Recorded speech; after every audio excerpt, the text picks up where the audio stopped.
حضرت مولانا جلال الدین رومی اپنی مشہور مثنوی شریف میں فرماتے ہیں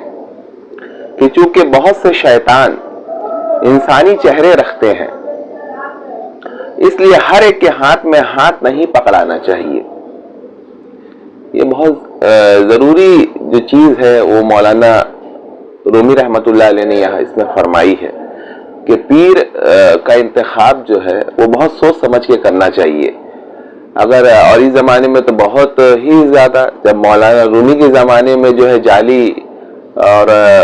جعلی پیر اور بھیس بدل کر جو ہے صوفی بنے ہوئے لوگوں کی جو ہے وہ بھرمار تھی، تو اس زمانے میں تو کیا کہنا، مطلب بالکل جو ہے شیر لانے کے برابر ہے کسی پیر کامل و مکمل کو ڈھونڈنا۔ لیکن یہ ضروری ہے، اگر آپ اپنی اصلاح کرانا چاہتے ہیں تو یہ ضروری ہے کہ جو آپ کا پیر ہو، جو آپ کا مرشد ہو، جو آپ کا مشیر ہو، وہ واقعی میں وہ مرشد ہو،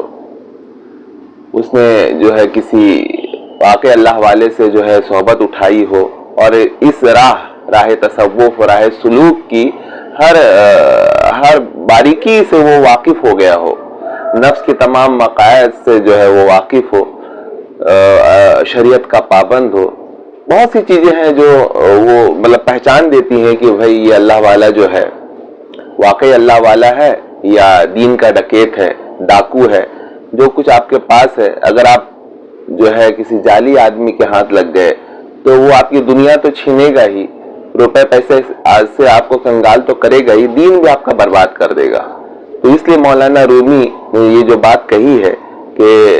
مرشد یا پیر جو ہے پکڑنے کے لیے وہ بہت ضروری ہے کہ آپ سوچ سمجھ کر وہ پکڑیں، اور جب پکڑ لیں تو پھر ان کے پیچھے چل پڑیں۔ انشاءاللہ جو مقصد ہے کہ وہی نفس کی جو ہے اصلاح ہو جائے، وہ بالکل جو ہے اس مقصد کو آپ حاصل کر پائیں گے۔ شکاری پرندے جیسی آواز اس لیے نکالتا ہے، شکاری جو ہے وہ جو شکار کرنے جاتا ہے تو پرندے جیسی وہ آواز نکالتا ہے تاکہ پکڑنے والے پرندے کو دھوکہ دے، اور وہ اس دھوکے میں جو ہے وہ پرندہ آ جاتا ہے، اس کی جال میں پھنس جاتا ہے، پھر وہ ہو گیا۔ تو یہ اس کی پہچان ہونی چاہیے، کہیں کوئی شکاری تو نہیں ہے جو آواز پرندوں کی سی نکال رہا ہے۔ وہ پرندہ اپنے ہم جنس کی آواز سنتا ہے اور پھنس جاتا ہے۔ اسی طرح مکار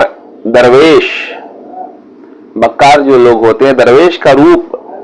دھار کر خلق اللہ کو وہ جو ہے وہ پھانستے ہیں، جو عوام ہے